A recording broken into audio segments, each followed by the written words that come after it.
The views and opinions on this podcast do not necessarily reflect those of the executive producer or the sponsors. They are those of the hosts and guests only. We believe freedom of conscience means the right to speak free, to think and believe as you will without the imposition of official coercive power over those beliefs. Liberty cannot exist when people are forced to conform their thoughts and expression to an official viewpoint. Differences of opinion are the natural byproducts of a vibrant, free society. Thank you. Live from Studio Diablo in Chicago, Illinois, this is MK Ultrasound. Get with the countdown. I speak jive. Forget it, man. Blast off for Kicksville. Shake this square world. Blast off for Kicksville. I speak jive. Forget it, man. Get with the countdown. I speak jive. It's Sunday. It's the MK Ultrasound podcast. Alexander and Max Bravo. And on the phone from the West Coast, we have my friend and wonderful publicist, Raquel Figlo, soon to be Raquel Bell. I love it. Congratulations. Hey, guys. Hey. Thank you so much. Well, congratulations. Super excited. Congratulations on a few things, because the reason we have you on the show today, other than to say thank you for all the wonderful guests that you've given to us, you have a book coming out, and that's going to be the focus of this show. But let me say, first of all, Nadia Kodes. Wow, thank you for that one. Of course. Yeah, she's great. What a joy. And, you know, I love Typo Negative. And so that was just, I think I listened to her almost every morning, pretty much at least 5 out of 7 mornings of the week since I got that 2 weeks ago. So I really, really like it. So we'll be playing some of her on the show as well. But you and I, we go back a few years. And yeah, we do. I met you through a good friend of mine, guitar player, Sin, formerly of Ministry, currently of SIGLOS, and you were working his very, very metal project called SIGLOS. Yeah. Tell us a little bit about your association with that group at the time. Thanks so much. I mean, yeah, I love representing extreme metal, heavy metal, the underdogs, this tight, amazing community that we have. I met him through his producer, Alex Cristiano, and, to kick them off, I worked on their first, few songs that they had coming out. It was really fun. I love Sin. He's super talented, obviously formerly of Ministry. And now they're kicking ass and touring the UK and really expanding their music. What I like about them is, that it's like a theatrical show. The face painting, the music, they put their Latin culture into it, and they sing in Spanish, which, I think is great and needs to be more of, different types of music out there. So yeah, it's been fun. I've known Sin forever. Back Great through guy. Ministry. I think I might have met him through Matt Zane when he was on Side One. Oh, yeah. So, Cool. I've known Sin for a while, and good guy. Just good and very, very talented. He really put his stamp on Ministry. I don't remember which particular record it was. I was talking to Al, and he said that Sid really stepped up on this one. So that's great. And then he had his little stint with Revolting Cocks, and then he was out with Lords of Acid. He just kind of been everywhere. He's all over. And what I like to do with my bands, I like to introduce them to each other. So I introduced them to Tom Noir of October Noir. Okay. And they played a show together down here, and I forgot the name. Oh my God, I forgot what the place is called. It's going to come back. Oh, Bar Sinister. How could I forget that? Bar Sinister. They played a show together, and it was amazing. Sold out, crowd, and now that but that's what I like to do. I like to bring people together with my bands. And you've also sent me some other type acts, like the Roman. Who's the guy? The Roman Hillbilly. Yeah, he was. He was a card. Great one. Yeah. Yes, I mean, I'm a publicist for hard rock and heavy metal, but of course, if it's entertainment, it has anything to do with music, and if I believe in it, I'll represent it. That one was fun because he is the main, he's the only one doing what he's doing, but the main guy you see at rodeos, like when you're walking into the rodeo and he sings songs, and I got that guy a lot of newspaper covers. He's got a lot of media attention and TV and magazine newspapers, so that was a fun one. I like that guy. How did you get into the business to begin with? My passion for music. The first time I saw Def Leppard and Ugly Kid Joe at Verizon Wireless, known as Irvine Meadows, like in the 90s, I was obsessed with music. I had to get in this industry. But I think not going to shows, meeting people, but I wrote for a magazine called Rock and Roll Industries. I met them when I was working at the Key Club. So I always try to find a way, in, and that was like the beginning of everything, working at the Key Club on Sunset Boulevard. I'm sure you guys are familiar with that venue, right? And I've been there. I went to Yeah. I went to the Cleopatra 10-year anniversary party there. That's when There you go. and I met Kim Fowley there. and had a friendship with him until his passing. He even called me on his deathbed. I mean, that night was, Brian Pereira just knows everybody, and everybody was there. It was really, Brian's really cool. Great. And there was there were still Tower Records at the time up the street. I remember Tower Records. Yeah, all that. I mean, that's, just the music empire. But the magazine came in and they were going to do an event, and they asked me if I write, and I was like, well, I have my master's degree. Yeah, I can write. You gotta say yes to opportunities. And so my first writing gig was covering Zach Wild's book, Bringing Metal to the Children. And I did such a good job. Like, that was it. Wrote for them for 8 years, had a 2-page spread in the magazine, and been writing for them ever since. And then obviously, during that time, I was interviewing the bands that I went to go see a million times on stage, kind of gave me that open door to interview them and interview my favorite bands. And eventually I was like, I should be doing more for bands. And I just said one day I'm going to be a publicist. But I had been doing PR for other things before just music. So it kind of just fit and felt right. So I started Raquel Figlo Public Relations. It took off from there. So it's been about I'd say total over like 20 years, but with, a good solid 15. Publicity, music PR has changed. In the beginning, and when I first started, excuse me, even as a freelancer, publishers would call you, hey, can you cover this? Can you go to this show? Can you interview this band? When I started the magazine, the phone was ringing all day. Publicist, hey, can we get this person in? Can you get this interview in? Can you go to this show? And here's what I get now. And you and a few other publicists are the exception. Now that everything is online, even your all these CDs you see behind me, Max, most of these came from record labels, and these are just the ones I still have. Right. You got, I had to have a shipping address because people steal off your porch. So I would go, I was getting, 200-300 titles a month, easy. And publishers would always call me, hey, can you cover this one? Can you interview this band? Can you go to this show? Now at the bottom of the page, you get a press release. Sometimes you see them, Max, and they'll say, this band is available for interviews. And that's it. You pick up the phone. Hey, Alex, I want you to talk to this band. Publicists don't use the phone anymore. No, they don't. And there's a difference between the few who do that I work with and the ones who don't. And it kind of sucks when I have to go to a publicist and say, hey, can you get me an interview with this band? And one is a band that Max and I really like right now that we work with called the Cox. They're from out in LA.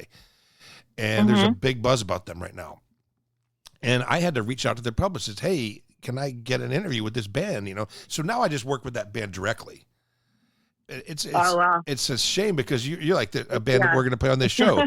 You Beautiful Skeletons. You want me to do something with them, and I eventually will because you push it.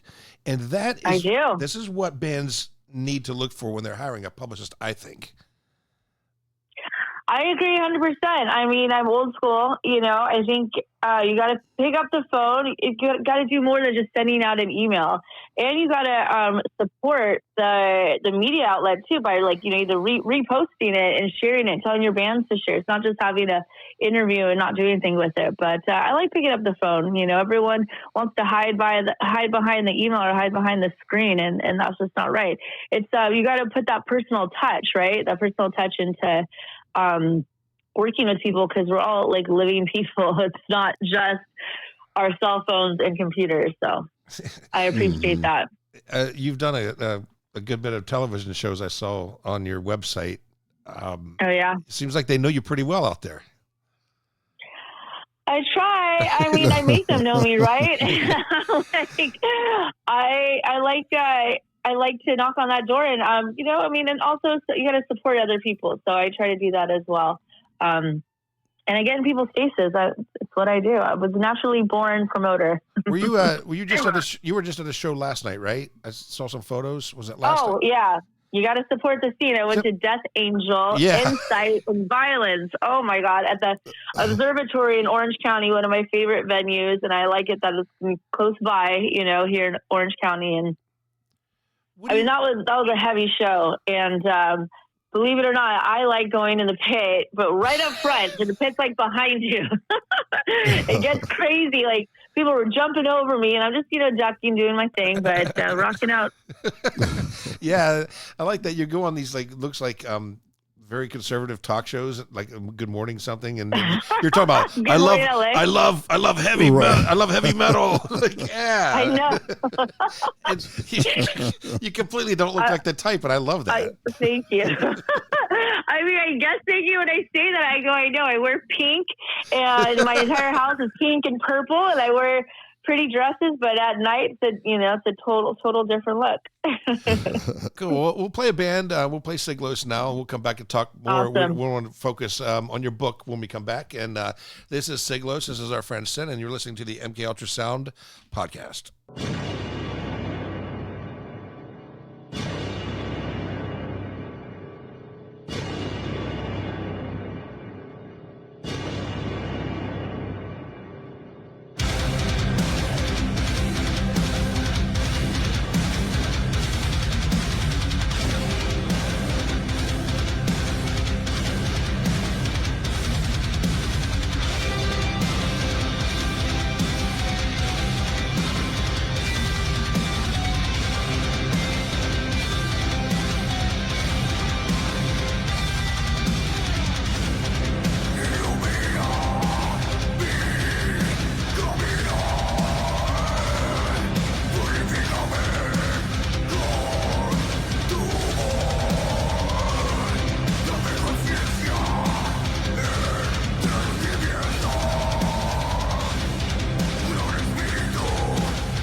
I listen to the MK Ultrasound podcast, and you should too. It's tremendous. The greatest, most highly rated podcast in the world. It's very highly rated. Other podcasts are very jealous. They are all very jealous. Alex and Max are the most intelligent hosts I have ever heard. Their listeners are the smartest people that listen to podcasts. They are all very, very smart. Other podcasts are washed up and for losers. That's why I listen to the MK Ultra Sound podcast. Their guests are all tremendous and very popular and get very high ratings. That was a tremendous spot, Mr. Trump. Yeah, thank you, sir. Wow, that's impressive. You know, I really don't like AI much, but sometimes you can have fun with it. No, that one was cool. It sounded like something exactly he would say. You know what tremendous? Great. Tremendous. Tremendous. I got to do a new one that says like other podcasts have listeners that are low IQ because he likes that word. Low IQ. I was watching him do a speech the other night about the new Air Force One, and he said incredible like 9 times in a row. To describe something, I'm like, wow, dude, you know, you need a publicist to work on your vocabulary. Oh, he is the king of publicity. He's great. That guy, people can learn from him. Tremendous. Tremendously. Yeah. Your book, it's this week, Yes. right? Any day now, it drops. Okay, well, so the pre-save came out, and you know, I'm doing this and getting married at the same time, so it was a lot. But the pre-save link, so people can pre-save the book, it's out there on Kindle, and on July 23rd, it comes out hardback, and it's offered everywhere. So it's going to be really exciting. I'm going to probably I will have a book launch party. Okay. And I'm going to do a little book tour. I really want to go out there and, you know, spread my knowledge and give real life advice and examples of being a publicist and what really works. What's awesome about my story is I was a music journalist and, you know, on both sides. So I know what media wants and it's not just like pitching, you know, there's like we were talking about, it's, you know, that personal touch to things and being someone's cheerleader and knocking down doors. So I'm excited about it. I bet. If you need help on your book tour in Chicago, let me know. I will. So I'll be moving to Florida, and I do want to hit up that whole East Coast area.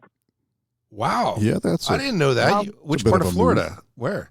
Oh my gosh, I know social media, I post a lot about it. Yeah, I'm moving to Parrish, so Sarasota, Florida. So that's where all that extreme metal's at. So I'm excited for that. But I'm going to still have my place here in Orange County, California. Wow. But my fiance lives in Florida, so I want to do a whole like book tour down there and make my way up to New York and Nashville and all that stuff. Metal in Tampa's pretty healthy. I was, you know, I've been down there twice to see Electric Hellfire Club, but back in the day, David Vincent was from there. Morbid Angel was from there. There was a huge death metal scene in Florida, and there still is. There still is, yeah. I remember. I think 6 Feet Under, what was all those bands. Yeah, it's crazy. You think about that. It's not just like shuffleboard and the villages. No, not at all. I don't mind retiring in a few years. That'd be nice. No, but yeah, it's beautiful. I mean, they also have Rocklahoma. No, that's in Oklahoma. They just have a whole bunch of stuff down there, like Daytona. I forget all these shows I never make it to, but they do got a big scene down there. Nice. And a book on hardback. So of course Amazon, right? Go there to get it. Amazon and Barnes and Noble, believe it or not, all of that is coming out. So when I decided, when I got proposed to, I was like, you know, I did want to continue doing PR. I still will, but you know, I'll be kind of, I don't know, semi-retired in a way. You know, I'm going to be traveling a lot, but I still wanted to keep my brand out there. And I've learned so much building my company. I've always worked for myself. I've never worked for anyone else. Well, here and there, you know what I mean? So, right. I want to spread that knowledge, like, you know, how I started my career and tell real life stories. And this book, you know, bands, it's more than just creating a song and putting it out there. I mean, you need to, I'll break it down, but some basics are, you know, having your bio, having your social media pages and actually posting and and, you know, showing like not just the music, but behind the scenes kind of stuff, right? Telling a story. You also need professional photos. And then I'm giving like just real life tips of what to do and how to do it. And this book is also kind of interactive. Like it tells you to write things down. Like, you know, there's like prompts in there. And how to like start building your bio, or, you know, what are 6 things that you want to accomplish? So it's kind of like a workbook and a book and learning knowledge. I'm also going to start doing webinars. So this book's going to have a new website and webinars where people can see me on a webinar, and I can explain, you know, chapters of the book, but kind of, very interactive. And that's actually what people are doing now. Like, I want it to be educational. I want to be that expert that people can go to and actually relate to on music and entertainment PR. Cool. What advice do you have? I mean, first of all, how do you reach your clients? Do they reach out to you? Do you reach out to them? What's your networking like as far as attracting, you know, a new business, like new business development? Sure. Well, you know, I think that's a great thing about social media is just putting yourself out there and saying what you do, you know. Well, one, I've been doing this for so long. People call me all the time and ask me to do their PR, so that's great. Lots of referrals. But yeah, my Instagram is my greatest source. Okay. That is where I post all about, you know, shows I go to. So going to shows, posting about my bands, and then direct messaging. When I first started, I was direct messaging some bands. I'm like, hey, you know, I offer a complimentary 30-minute consultation if you're interested in PR. But you have to also have your website, right? I sent you my website link. You need to have all the tools and all the things, meaning your bio, and what you do, like your elevator speech and all that. So I was hitting up bands at first and then doing good PR. Your success is your, you know, like your services and having testimonials too. If you go to my website, I got testimonials from Typo Negative. Remember the band I Am, which is now Sun Don't Shine. I got testimonials from Sin. I got, you know, testimonials from lots of heavy hitters out there in the industry. So that's important too. But yeah, I'm just doing good PR and people referring you. But that's how I'm getting business now. But now I want to get into more consulting. So not every band is ready for a publicist, and that happens a lot too. So I want to help that band get to that point where they're going to need my services. But there's a lot of things bands can do. First of all, right? Like I was saying, getting their socials together, getting their professional photos, their one sheet, their bio, and not ChatGPTing everything. You know, you got to go through your stuff and make it sound like in your voice. I help them build a brand. And then when they're ready to do PR, I could either work with them or, you know. Yeah. So as you started out on your own, you were your own go-getter. You made this happen on your own. And then as you've built it, and we're talking about people trying to seek you out, right? I mean, myself, in this book too, I talk about networking. Like when I say I go to shows, I mean, now I'm going to shows and saying hi to everyone, and, you know, it's kind of like a reunion. But before, I would go and meet people. Like if I knew, I don't know, I remember like meeting Andy Gould, who is Rob Zombie's manager. I knew who he was, and I went to his show and saw him one time, and I think I introduced myself. You know, same with people at Century Media. I'd be like, hey, you know, I'm Raquel.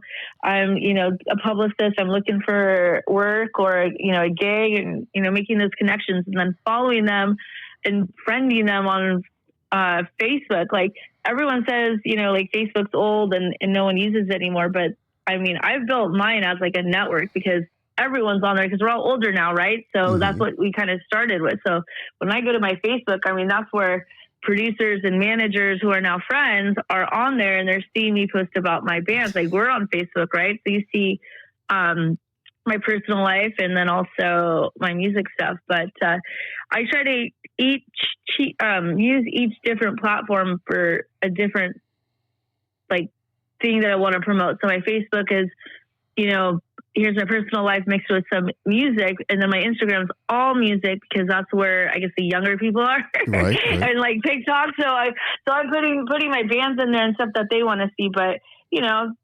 Facebook they kind of want to see just like your friends. So you're posting both, if that makes sense. So gotcha. It does. And roughly, you got to treat platforms differently. Exactly. Yeah. Now you started young, and you learned these things on your own. The School of Hard Knocks.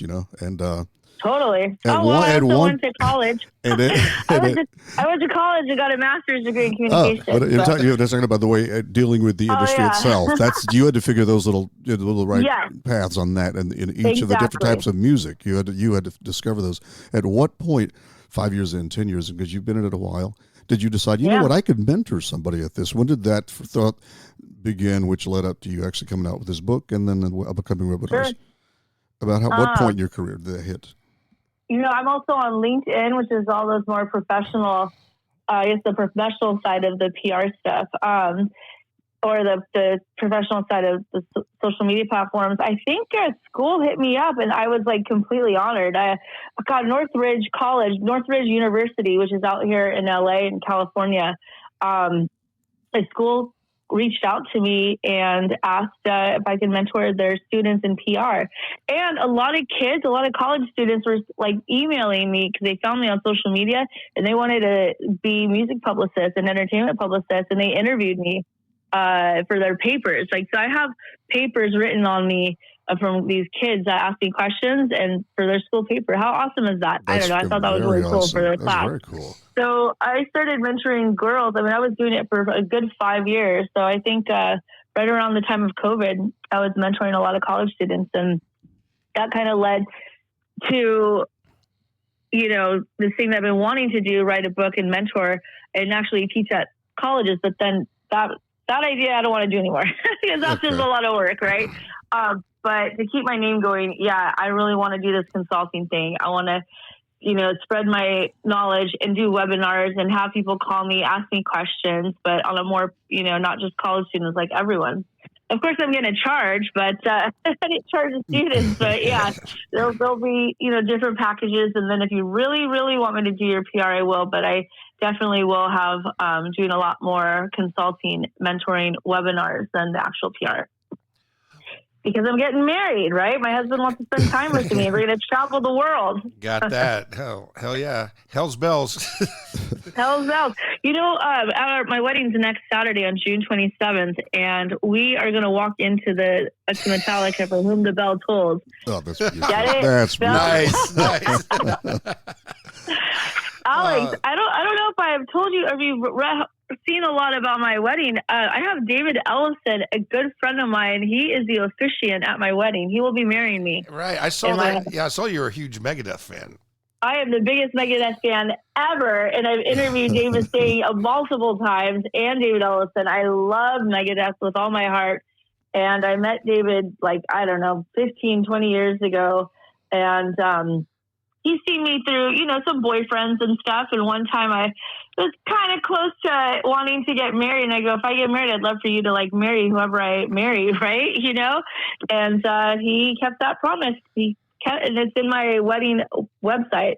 He kept that promise to this day. He's going to marry me and my fiance. Very, very happy for you. So Thank you. This next song, I think that you probably had something to do with putting Tom together with Nadia. Is that correct? How did that work out? They knew each other. Tom put me in touch with Nadia. Okay. And and we became friends, and she said she always wanted to work with me, and now we are. She waited for the moment when she could, and we're working on bringing more attention back to her acoustic Rust album. But I met Tom through actually they reached out to me because I was working with that band 616. Yes. Yes. Wow. Okay. Crazy all these connections. Now Tom's a really good friend of mine. He's wonderful. I love October Noir to death. They're incredible. And one thing I really like about that band is they listen. They listen to their publicist, and it's opened a lot of doors. He's now endorsed by Dean, or got guitars by Dean. Introduced them to people at NAMM. When I work with my bands, it's more than just doing their PR. Like I said, I introduce them to people, and I introduce them to managers. And when there's an opportunity, I put people together, like that SIGLOS and October Noir played together, stuff like that. So. Okay, well, this song, this is a bit of a duet. And another thing I love about what she does videos for almost all of her songs. Oh yeah, that is so she's good at important. it. But this is one of her singles. This is called Center, and you're listening to the MK Ultrasound podcast.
This spring, DSN Music has new stuff from Subsonic featuring Ron Marks, showcasing a cover of the classic Billy Preston hit, Will It Go Round in Circles. Will it go round in circles? Will it fly high like a bird up in the sky? Will it go round in circles? Will it fly high like a bird up in the sky? Will It Go Round in Circles, the new single from Subsonic, drops worldwide this spring via DSN Music. Available worldwide via all online and mobile music stores. Raquel, your book release party, what's that going to be? Yeah. And where will you have it? And what's that going to be like? I am thinking I'm going to have it in LA. My event planner is Jen Lasky, the Keys to LA, and she is one of the best event planners and wedding planners, and she has a venue called Grand Master in LA, so I think I'll have it there. I should have one in Orange County as well, so it'll be fun, to have these events most likely this summer. So I got to figure it out because I'll be going to Florida after, but I might need to stay here for a little bit, to have those events. Okay. And I'm going to invite obviously media and people in the music industry and women, because this book is also it kind of shows entrepreneurship, just kind of it's all about, in a way, starting your own thing and having the courage to do so, right? I am a very firm believer in education. That was really pushed in my family. My dad was all about that. So I do feel there needs to be some kind of formal schooling, in my opinion, but or taking some classes, right, if you want to be in PR or whatnot. But going to college really helped out, because that's what drove me to want to do this on my own too. Yeah, and the stuff I learned in school, right? PR. So there is strategy behind it. It's not just writing a press release. You got to know how to write a proper press release, and you just got to be educated and know the media outlets and know the history of communications and television. And that's what I learned in school. The history of TV and the history of advertising and all that kind of stuff. So it's important. Well, at least you're going to be on the coast. At least you're moving from a coast to a coast. When I started, you kind of rang a bell with me when you talked about social media and Facebook and seeing your contemporaries on there. I started writing in Columbus, Ohio. We never met a publicist. Talked to him on the phone every day. Then I went to Pittsburgh, was writing there. And then I started MK Ultra. And then when I moved from there to Indianapolis, you still really don't meet publicists face to face. Moved to Chicago. Yes, a few labels were based here at the time. Wax Trax was still here. We had, still have Invisible, so I got to know some publicists there. And then when I would meet publicists, it would when I went to Los Angeles for the Cleopatra show at the Key Club, I met a publicist there, Rhonda Signs. And then I met Debbie, who was a publicist for Mortis at the Project Fest. But social media, it's well, this is what so-and-so looks like. The only publicist I knew that looked like I worked with a lady named Erin Norris. She worked at Formula PR. She was doing 9 Inch Nails publicity at the time. And I just mentioned we were just chit-chat on the phone. And I mentioned that I discovered Richard Kern films, and she mentioned that she dated Richard Kern, and she was in a Richard Kern book. So I went and bought that book. Oh, so this is what Aaron looks like. But now on social media, you see what everybody looks like. Exactly. It's, wow, I've been talking to this person for 30 years, 40 years in some cases. Cool. And this is what they look like. So there is something really cool about that. And I think so. So I had Dave McAnally hire you to do a one-shot PR job for him, and he was happy with that. So he does a lot on this show. And did you know that he got the touring guitar gig for the band Pig, the Kim FDM related band? Oh my gosh, that's awesome. Yeah. No, I didn't know that. I mean, I did follow him for a while, and the one thing I really liked about him is he is great at social media and posting. Yep.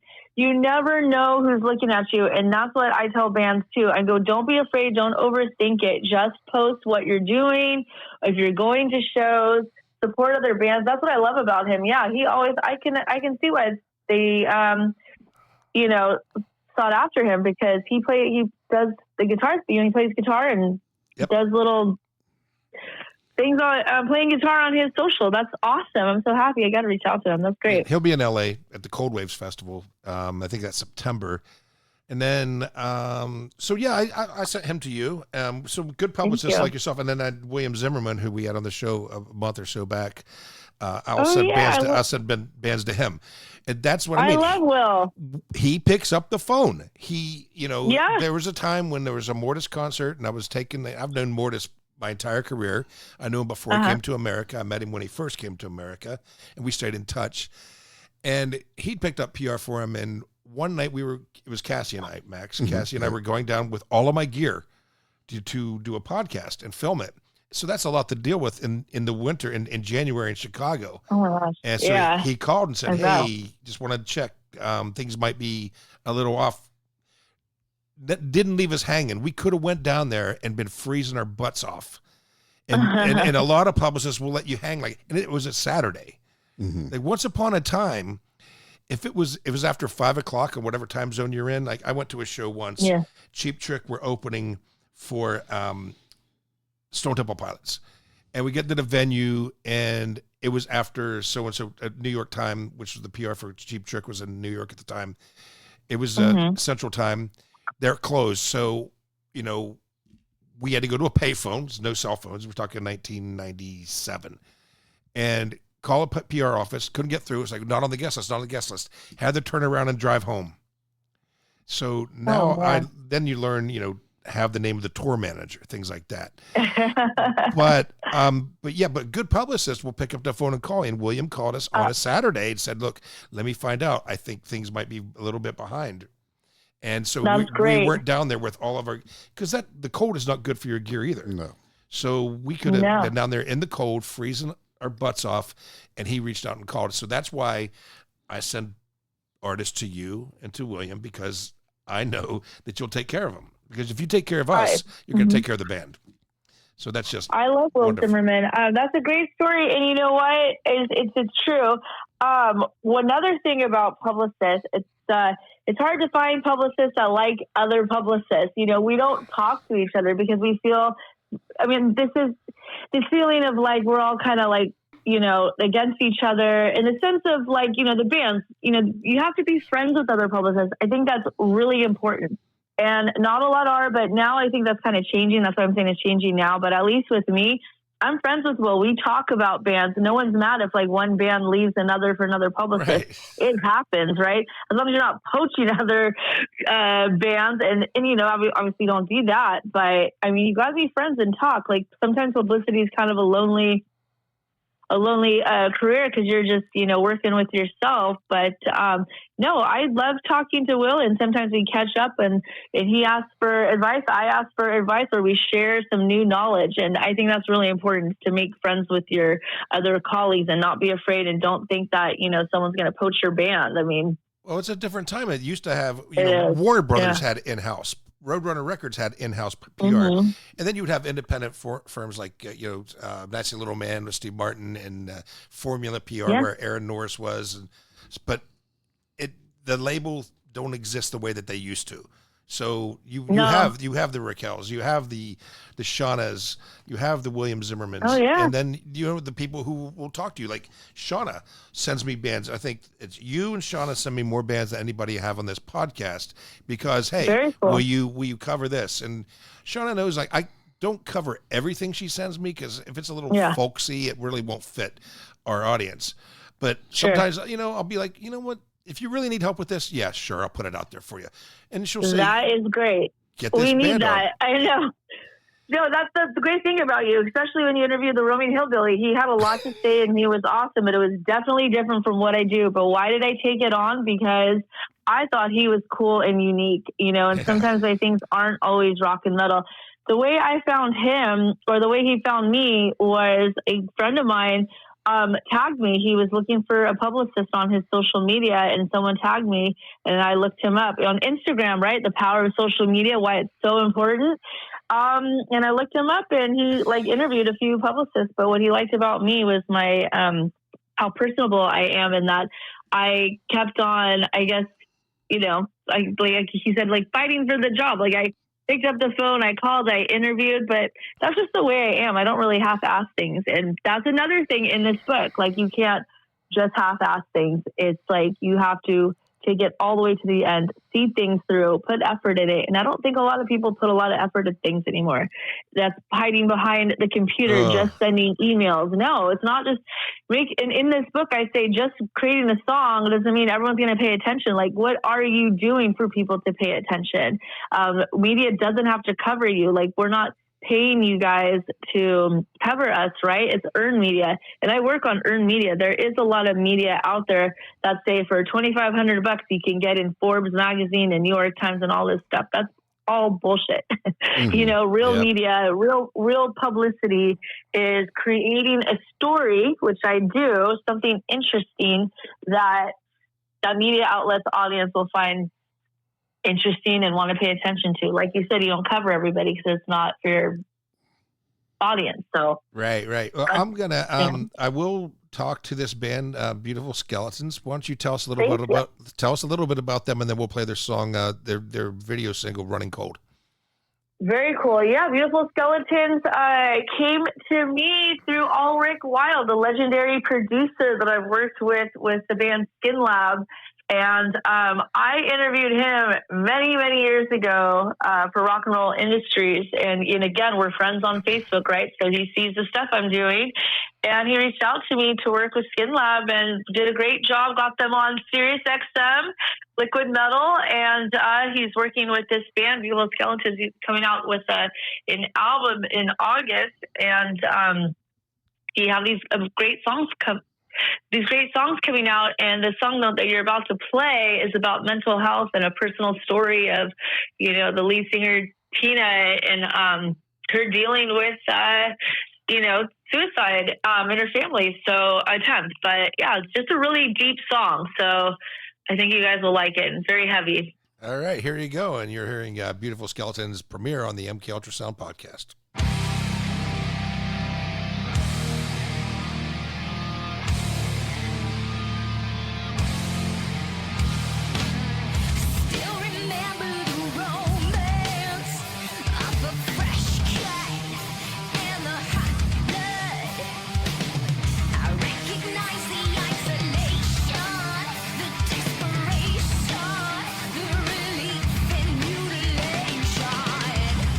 Hear me when I say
Every great day starts with a cup of get the fuck out of bed coffee from Martin Atkins and Dark Matter Coffee. Go to darkmattercoffee.com. Look for the big red logo that says get the fuck out of bed. America runs on damage, and it all starts with a cup of get the fuck out of bed coffee.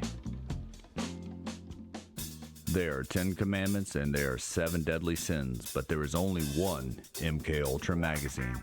Visit us daily online at www.mkultramagazine.com for entertainment news, reviews, and interviews. mkultramagazine.com, home of Alexander's Diary of a Damned Man. That's mkultramagazine.com. Raquel, this is a very, very big week for you. It is. so happy for you, and it's always great working with you. Any concerts you're excited about seeing anytime here soon coming up? Yeah, well, I don't know if it's coming up soon, but Megadeth is playing in September. I'm obsessed with them, and even though I know their band members like a revolving door, that Dave Mustaine, you know, but I'm very excited. They're playing in September, and I'm going to go to the show with my fiance, Brian Bell, my future husband. And then Danzig will be playing that same week. It's in September, around September 23rd, and Danzig's on September 26th. And I love that band. I worked with Steve Zing for his, project, Black 29. Yeah, you gave us him. Yeah, Steve Zing is awesome. If he wasn't touring, he would be at my wedding. But that's a bummer. But so I'm gonna go see Danzig and Brian. His favorite bands are Kiss. He's a huge Kiss fan, and that's actually how we met. But I'm gonna introduce him to this more aggressive, heavier metal. I think he'll like it. Yeah. So those 2 shows I got coming up. But other than that, I mean, I don't know. I got like 1 week left here in Orange County. I'm bummed. We don't get Danzig here this year. The nice thing about seeing him only every couple of years, and when he's not doing these big tours anymore, his voice is better than ever. That guy. Oh wow, that's awesome! Yeah, I love it. Glenn is cool. For him to do that every night is just right. Got to be because hey Alex, how you doing tonight? He's so hoarse all the time. But Danzig too is always like a family reunion because Johnny Kelly's with him, Tommy Victor. I've known Tommy forever, and that band just. I mean, I just came across, we're doing a book here too, for the MK Ultra book. Max is doing the art on it. And I transcribed all the letters from the print publication, transcribed those, and I finished them last week. And the last letter was from Erie Vaughn. Oh my God. From the original Danzig lineup in Samhain. And I followed his solo career. So he wrote the last letter that I transcribed to that man. It was like 2000, and then when we went big time distribution, we stopped printing letters because everybody was doing that online. So, but it was really cool because doing that, going through all them, I'm like, wow, I'm glad I didn't give this somebody else to do. Right. So reading what people, because I never looked backwards. I always looked forward. I'm like, wow, the last letter is from Erie Vaughn. How fucking cool is that? So that is huge. Like these stories, like you telling me that is what I think is so important to like share, and I do share in my book. So this is a part of like the whole like why I wrote this book and what I'm going to start promoting and why I'm doing these webinars. I'm obsessed with Danzig and seeing Danzig. I think for the first time when I was 18, they played with Rob Zombie, or it was a Type O Negative Danzig. It was a show at Irvine Meadows, and I was obsessed and loved them. And I am that person. Yeah, I'm always that go-getter, and I would go backstage and I met Danzig, and I had pictures of me and Glenn Danzig with my little brother and Steve Zing and Tommy Victor.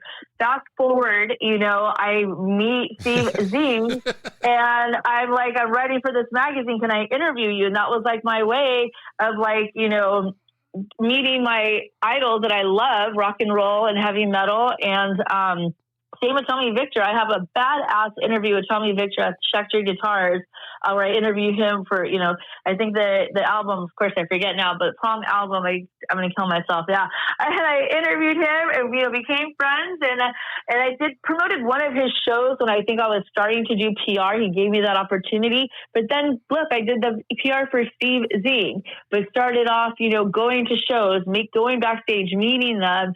And then now he used to do signings at the Rock and Roll Industry booths at NAMM. So how this all comes together, right? It's like, it's cool stories, but it's real life, but it's pursuit of like what you want and to accomplish. And so I've been doing Steve Zing's PR for a while, a few years, on a couple of his albums and songs and stuff. And we killed it. And he's the one that introduced me to Cleopatra Records. And that's why I started doing PR for Cleo for a little while. Yeah. That's my favorite label. Brian, awesome. I've worked with them forever. And you talk about when they came out of the gate, their catalog was extensive. They were releasing more as an independent label, Max. They were cranking out as much as Interscope was. And I'm like, this is amazing because he was reissuing all that Hawkwind stuff and all that space rock and they did the publishing end, and now they're doing movies. So it seems like they're pretty much they were kind of silent for a little while. Now they're coming back, and now I get their updates every week, and like all this vinyl they're putting out. It's like, this is so cool. Yeah, Pereira just was always that kind of guy, you know, about the T-shirts and the vinyl and all that. And even his box sets always had the coolest artwork in them, the Cleopatra stuff. So yeah, that's my favorite label to work with. I know I missed the old days though. I missed all the Warner Brothers parties. acts. I miss the parties of the old days. They're not the same anymore, you know, like just the record label parties, the Christmas parties. I mean, even backstage is not as fun as it used to be. Like, like the Ozfest backstage, and it would get wild, and people don't party hard anymore. Which it's cool, you know. We all the younger generation is a little different, but that's awesome as long as the music's alive. And a lot of people say that, you know, the music's not the same. I mean, we did have the best, you know, back in the 90s and like with Danzig and Pantera and all the music. But I want to let you guys in on a little secret, another pursuit that I really want to do now that I'll be traveling a lot, because that's what I'll be doing with my future husband. I want to discover bands in different countries. There are so many hidden, like, just talent out there. And the bands that I'm really into, you guys heard of the Who? They're an Asian band, The Who. Anyways, they opened up for Iron Maiden. I want to discover bands like that. And there's this other female group in Siberia. I'm going to butcher their name, but once I post it on social media, I'll get the name correct. But these women, they're like Siberian, and they dress up in this great, like, you know, like costumes, and they play these insane instruments. So yeah, I want to discover them and bring them back, you know, to the States and kind of do that. Go to like Japan and go find all these killer bands that are out there. There's a label in Finland that sends me a lot of death metal, and I promote that. And Finland's awesome. Huge death metal scene. It's like I didn't know that was. I think all I thought of was Hanoi Rocks, Turbo Negro, Lordy, and then there's like all this death metal coming out of Finland. You never think about that, but yeah, that's awesome. Hanoi Rocks. Have you ever seen Michael Monroe live? Oh, the singer for Hanoi Rocks. No. Yeah. No, I would say I know them. I know the name, but probably sometime at the whiskey. Okay, well, we'll wrap with October Noir. This is a band that you turned me. Well, Zimmerman talked about these guys a lot, and then you pushed them on me. Yeah, you know, he worked with them. He worked with them in October Noir. Said Will did a great job, and Will, actually, that's how we got connected. Sorry, I didn't mean to cut you off. He reached out to me and said, "Hey, you're working with October Noir, and that's great. You know, like, this is what I did for them." So it happens. Like, bands jump around, but we just have to do the best we can as publicists. Not get mad. It's called life. You know, people date other people, right? Or this, you know what I mean? So it's like kind of the same thing. But yeah, we talked, and I'm so glad I got connected to Will. Yeah. And the funny thing about the weekend that we had Tom on was like the same weekend I had Johnny Kelly on. It's like that's the day before. I introduced October Noir, Tom, and his band to Johnny Kelly and Kenny Hickey in New Orleans when I was out there, and they were dying because they're huge October Noir. I mean, they're huge Type O Negative fans, right? Yep. But obviously, I asked permission to Johnny and Kenny. I'm like, is it cool if I introduce my band to you guys? They're big fans. And they sat down and talked for 30 minutes and hung out. So I made my band's dream come true. And that's what it is when you work with me. I'm not just taking your money and promoting your show. I really care for my clients, and I try to offer them opportunities and experiences that it's not normal. I don't know a lot of publicists that do this kind of stuff, but I want to, and I do when I can. Well, you're one of the few who do it right. So thank you for all you've done with us, and keep up the work.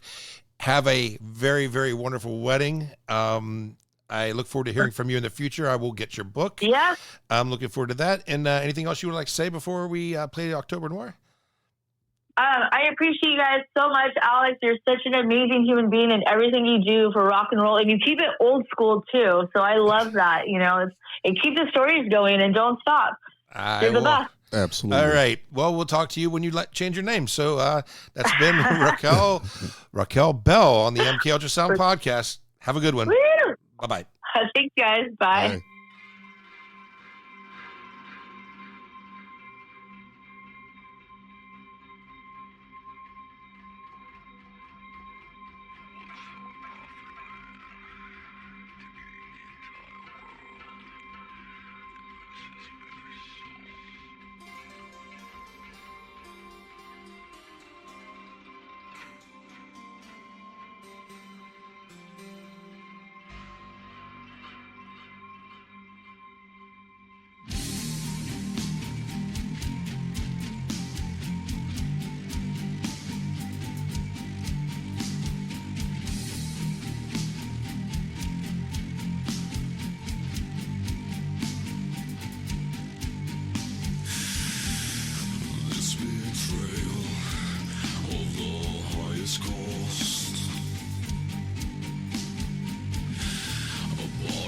pits, no forward or reverse.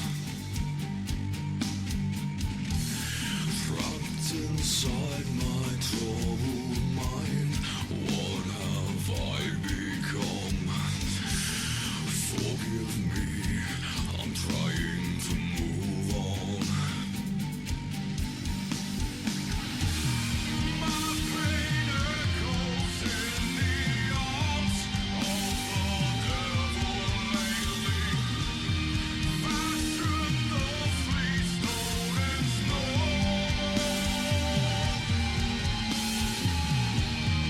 Memories like water pour through my hands. Maybe I'm lost at sea, tossed to and fro. I'll make you love. It's all worth fighting for, baby. I'll make you love my soul. I'll make you love. It's all worth dying for, baby. I'll make you love. Make me love your soul.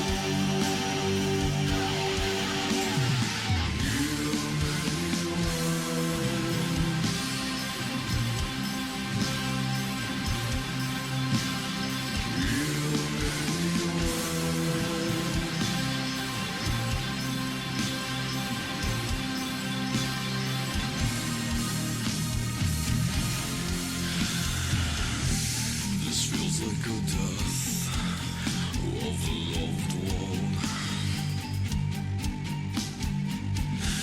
My personal end, unless they're known. Shackled by this modern day, old heretics folk. Forgive me, but I can move on.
wanted them, and you got them.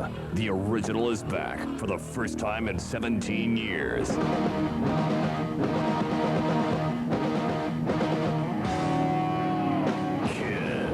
Together again in concert, August 27th at San Jose Arena, in full makeup. Gene Simmons, Paul Stanley, Ace Frehley, Peter Criss. Tickets go on sale this Sunday. Brought to you by Bill Graham Presents. All right, Jason Harmon, are you with us, brother? I am here. Hey. It's time to play the game, but Hey, let's play catch up real quick. How you doing? What's going on? I'm doing not much, man. Just another Sunday, and I don't have to run day. You never have to run, though, do you? That is true. But it's better than having the runs. From microwave burritos when you're high on weed. Yeah, there we go. Dude, that documentary on Michael Parks is great, man. Yeah, I'm gonna have to watch that. I didn't know anything about it. I didn't know half that shit about him, and Kevin Smith executive produced that thing, so you know it was good. And Rodriguez was great in it. Mickey Rourke's in it. I mean, and his son's all over that thing, man. I didn't know about it either. I was just going through too because they always have really good shit on there. And when I'm out of everything else, and I looked, I'm like, wow, they've got that Michael Parks documentary. So I had to let you know, but I couldn't interrupt you while you're watching Bill Maher on a Friday night. And speaking of Rodriguez, I forgot to tell you that I started watching Nash Bridges again. I saw the episode the other night where Rodriguez directs Cheech's salsa commercial. Yeah. Yeah, that's hilarious. Oh my God. Because Joe, that's his character on there, Joe Dominguez, right? On Nash Bridges. Cheech's character. Cheech's character, yeah. Yeah, Joe Dominguez. He's always got like a side scam going for money. Oh, always. Did you see the one where his wife fell through the bathtub through the floor of the house they bought? No, I haven't seen that one yet. Yeah. Well, she's Swedish, right? He's got a Swedish or German or Austrian or something. Yeah. Cheech has a hot wife in this show. It's shot in San Francisco, and Cheech is always like on a scam. But it's really cool because that show they'll have like the guy who played Tubbs on Miami Vice come on, and at the same time Cheech will be on an episode. They play different characters with Don Johnson and Cheech Marin. So yeah, well, the episode that Tubbs was on was the same issue that Tommy Chong was on. Yeah, they did that all the time. They did it twice. Yeah, and they threw some jokes in there too about like them being like a pair and stuff.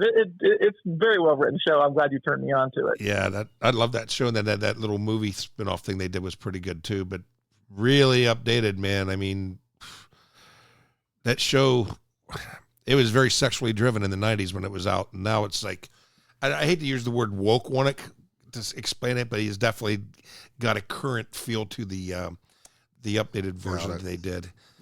Yeah, but there was like weed stores and shit. So, all right, Jason, we'll let you start.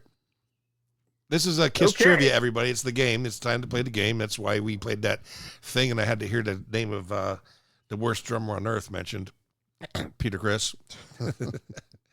Jason. Okay, you ready? Yep. On December 12th, 1993. That was my birthday. Yeah, that is your birthday. I didn't realize that when I picked the question. I've been thinking about it. On December 12th, 1993, Kiss performed at Pleasure Island in Florida to film segments for what TV program? 93. Millennium. That is incorrect. Oh, fuck. Dick Clark's Rockin' New Year's Eve show on December 12th. So it wasn't live. They filmed the segment. I must not have been live. Yep, of course it wasn't live. It was December 12th. Right, exactly. Okay. Who appeared with Gene Simmons in the... Who appeared with who?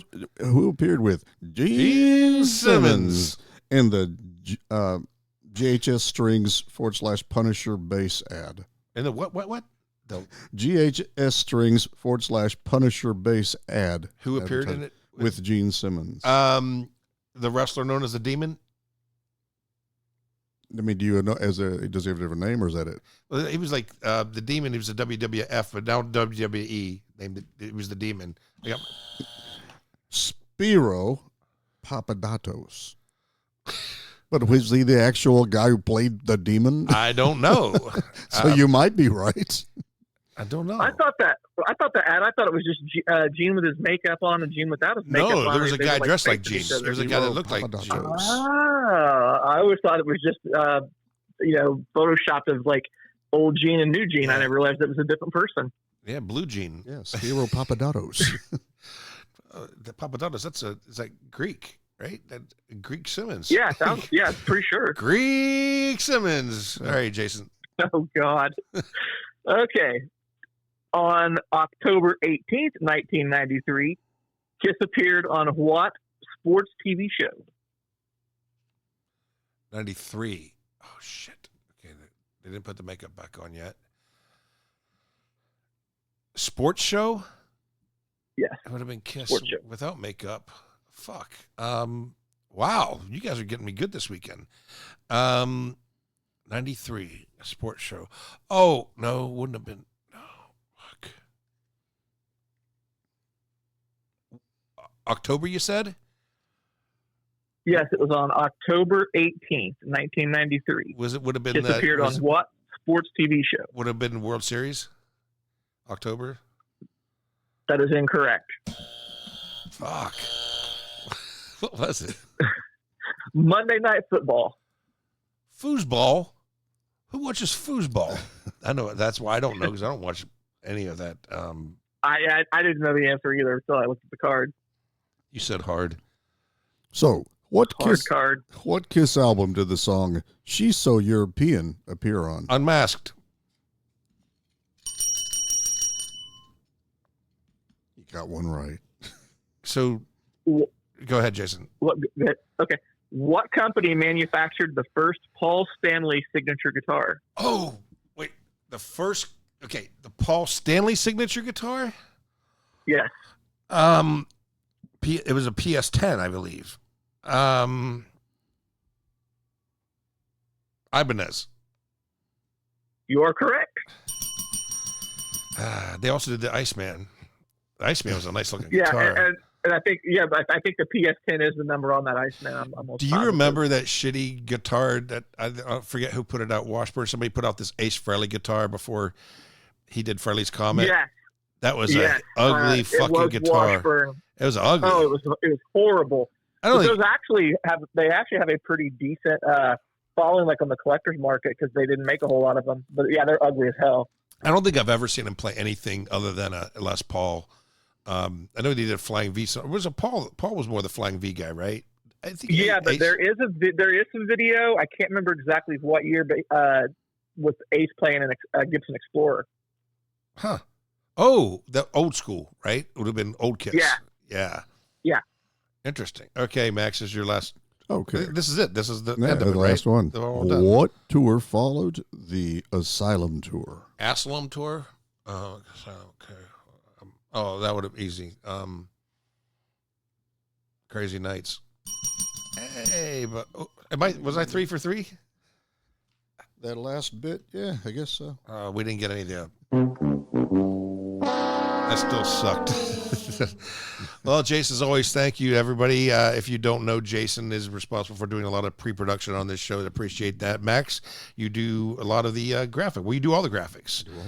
And Max can be gone for 2 weeks, so I can still hit you up, right, to do artwork? Absolutely. And Max has been doing shit for the book. I've been doing stuff for the book. Jason, how's the voice thing coming? I think I finally got something figured out. I'm going to give it. I was trying to do it a different way that didn't work, but I'm going to try it again tonight because, like I told you, I can't really do it. I have to record it onto my phone, so I can't do it during the day when people are especially during the week, because I'm getting calls from like a doctor's office or some bullshit spam call. So I've been trying to do it late at night when I know no one is going to call me. I'm gonna try it again tonight, but I think I've got it figured out. Yeah, so he's transcribing the first for the first chapter. There's the last 3 podcasts that we did for the year 1995. So very interesting. Okay, and thanks to Raquel for calling in from Los Angeles. We know, she's a professional, so getting up early for her is not a problem, but trying to get a rock star on the phone at 10 in the morning in Los Angeles, forget it. And forget trying to get the Cox on at 10 o'clock in the morning because, you know, somebody's been up all night. All right. Thanks for everybody for all their help. And this is Alex saying, talk to you next week on the MK Ultrasound podcast. Bombadita, bombadita, bombadita, bombadita, bombadita, bombadita, bombadita, bombadita, until bombadita, we meet bombadita, again. bombadita, Happy trails to you. bombadita, bombadita, Keep smiling bombadita, until then. Who cares about the clouds when we're together? Just sing a song and think about sunny weather.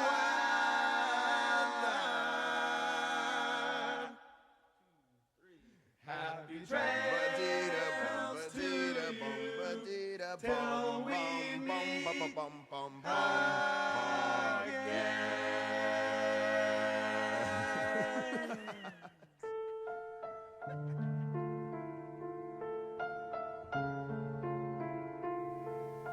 You've been listening to the MK Ultrasound podcast from Chicago, Illinois with your host, Alexander.